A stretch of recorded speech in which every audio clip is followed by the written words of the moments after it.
ओम श्री परमात्मने नमः। आज हम गीता के तीसरे अध्याय के 27वें श्लोक का अर्थ सहित श्रवण करेंगे। पहले संबंध को जान लेते हैं। ज्ञानी और अज्ञानी में क्या अंतर है, इसको भगवान आगे के श्लोक में बताते हैं। प्रकृते क्रियमानानि गुणैः कर्माणि सर्वशः अहंकार विमूढ़ आत्मा कर्ता हमीति मन्यते। अर्थात संपूर्ण कर्म सब प्रकार से प्रकृति के गुणों द्वारा किए जाते हैं, परंतु अहंकार से मोहित अंतःकरण वाला अज्ञानी मनुष्य मैं करता हूं ऐसा मान लेता है। व्याख्या।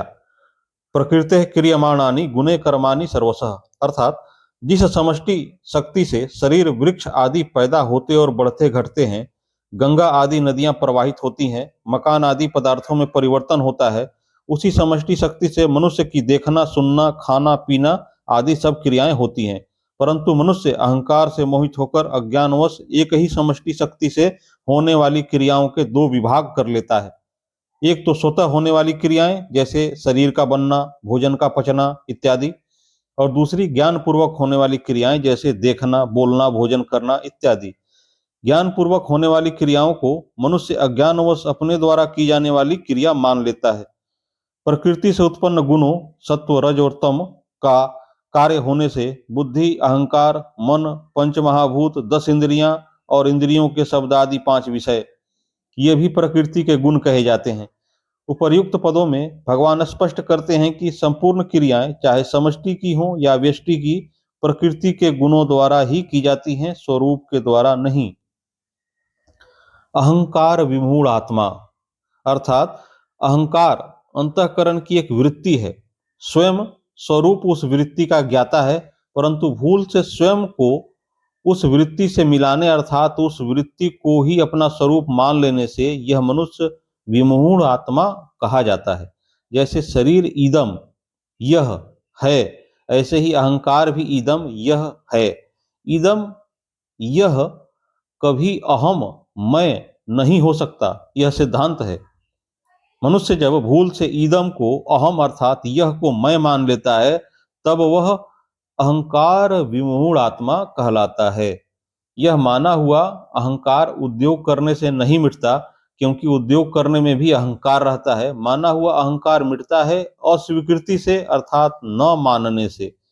विशेष बात, अहम दो प्रकार का होता है। पहला वास्तविक आधार रूप अहम, जैसे मैं हूं अपनी सत्ता मात्र। दूसरा अवास्तविक माना हुआ अहम, जैसे मैं शरीर हूं।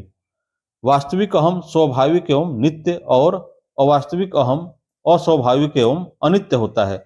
अतः वास्तविक अहम विस्मृत तो हो सकता है पर मिट नहीं सकता, और अवास्तविक अहम प्रतीत तो हो सकता है पर टिक नहीं सकता।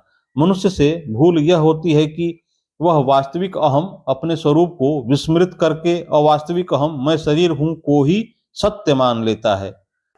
कर्ताहमिति मन्यते। यद्यपि संपूर्ण कर्म सब प्रकार से प्रकृतिजन्य गुणों के द्वारा ही किए जाते हैं, तथापि अहंकार से मोहित अंतःकरण वाला अज्ञानी मनुष्य कुछ कर्मों का कर्ता अपने को मान लेता है, कारण कि वह अहंकार को ही अपना स्वरूप मान बैठता है। अहंकार के कारण ही मनुष्य शरीर, इंद्रियां, मन आदि मैपन कर लेता है और उन शरीर आदि क्रियाओं का कर्ता अपने को मान लेता है। यह विपरीत मान्यता मनुष्य ने स्वयं की है, इसलिए इसको मिटा भी वही सकता है। इसको मिटाने का उपाय है इसे विवेक विचार पूर्वक न मानना, क्योंकि मान्यता से ही मान्यता कटती है। विशेष बात, जिस प्रकार समुद्र का ही अंश होने के कारण लहर और समुद्र में जातीय एकता है, अर्थात जिस जाति की लहर है उसी जाति का समुद्र है, उसी प्रकार संसार का ही अंश होने के कारण शरीर की संसार से जातीय एकता है। मनुष्य संसार को तो मैं नहीं मानता, पर भूल से शरीर को मैं मान लेता है। जिस प्रकार समुद्र के बिना लहर का अपना कोई स्वतंत्र अस्तित्व नहीं है, उसी प्रकार संसार के बिना शरीर का अपना कोई अस्तित्व नहीं है। परंतु अहंकार से मोहित अंतःकरण वाला मनुष्य जब शरीर को मैं अपना स्वरूप मान लेता है, तब उसमें अनेक प्रकार की कामनाएं उत्पन्न होने लगती हैं।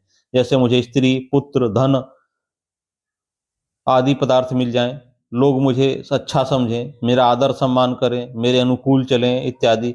उसका इस ओर ध्यान ही नहीं जाता कि शरीर को अपना स्वरूप मानकर मैं पहले से ही बंधा बैठा हूं, अब कामनाएं करके और बंधन बढ़ा रहा हूं, अपने को और विपत्ति में डाल रहा हूं। साधना काल में मैं स्वयं प्रकृति जन्य गुणों से सर्वथा अतीत हूँ ऐसा अनुभव न होने पर भी जब साधक ऐसा मान लेता है तब उसे वैसा ही अनुभव हो जाता है। इस प्रकार जैसे वह गलत मान्यता करके बंधा था, ऐसे ही सही मान्यता करके मुक्त हो जाता है, क्योंकि मानी हुई बात न मानने से मिट जाती है। यह सिद्धांत है। इसी बात को भगवान 5वें अध्याय के 8वें श्लोक में नैव किंचित करोमिति मुक्तो मन्यते तत्वित पदों में मन्यत पद से प्रकट किया है कि मैं करता हूं। इस अवास्तविक मान्यता को मिटाने के लिए मैं कुछ भी नहीं करता, ऐसी वास्तविक मान्यता करनी होगी। मैं शरीर हूं, मैं करता हूं आदि असत्य मान्यताएं भी इतनी दृढ़ हो जाती हैं कि उन्हें छोड़ना कठिन मालूम देता है। फिर मैं शरीर नहीं हूं, मैं करता हूं आदि सत्य मान्यताएं दृढ़ कैसे नहीं होंगी, और एक बार दृढ़ हो जाने पर फिर कैसे छूटेंगी। परिशिष्ट भाव। स्वरूप स्वयं में कोई क्रिया नहीं है। क्रिया वहीं होती है जहां कुछ खाली जगह हो। सर्वथा ठोस स्वरूप में क्रिया कैसे हो सकती है? परंतु अपने को कर्ता मान लेने से वह प्रकृति जिस क्रिया के साथ संबंध जोड़ता है, वह क्रिया उसके लिए फलजनक कर्म बन जाती है, जिसका फल उसको भोगना ही पड़ता है। कारण कि जो कर्ता होता है वही भोगता होता है। स्वरूप का कारक मात्र से सर्वथा संबंध विच्छेद है, इसलिए स्वरूप में लेश मात्र भी कर्तृत्व नहीं है। कर्तृत्व का विभाग ही अलग है। आज तक देवता, मनुष्य, पशु, पक्षी, यक्ष, राक्षस आदि अनेक शरीरों योनियों में जो भी कर्म किए गए हैं, उनमें से कोई भी कर्म स्वरूप तक नहीं पहुंचा तथा कोई भी शरीर स्वरूप तक नहीं पहुंचा, क्योंकि कर्म पदार्थ शरीर का विभाग ही अलग है और स्वरूप का विभाग ही अलग है। परंतु इस विवेक को महत्व न देने के कारण मनुष्य कर्म और फल में बंध जाता है। जब तक करना है तब तक अहंकार के साथ संबंध है, क्योंकि अहंकार कर्तापन के बिना करना सिद्ध नहीं होता। करने का भाव होने पर कर्तृत्वाभिमान हो ही जाता है।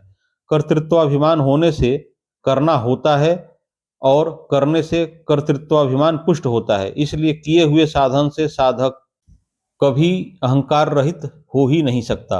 अहंकार पूर्वक किया गया कर्म कभी कल्याण नहीं कर सकता, क्योंकि सब अनर्थों का जन्म मरण का मूल अहंकार ही है। अपने लिए कुछ न करने से अहंकार के साथ संबंध नहीं रहता, अर्थात प्रकृति मात्र से संबंध विच्छेद हो जाता है। इसलिए साधक को चाहिए कि वह क्रिया को महत्व न देकर अपने विवेक को महत्व दे। विवेक को महत्व देने से विवेक स्वतः स्पष्ट होता रहता है और साधक का मार्गदर्शन करता रहता है। आगे चलकर यह विवेक ही तत्व ज्ञान में परिणत हो जाता है। नारायण नारायण नारायण। अगली वीडियो में हम गीता के क्रमशः श्लोकों का अर्थ सहित श्रवण करेंगे। कृपया चैनल को सब्सक्राइब कर ले ताकि कोई भी वीडियो मिस ना हो, और यदि वीडियो अच्छी लगी हो तो लाइक करना ना भूलें। जय श्री कृष्ण।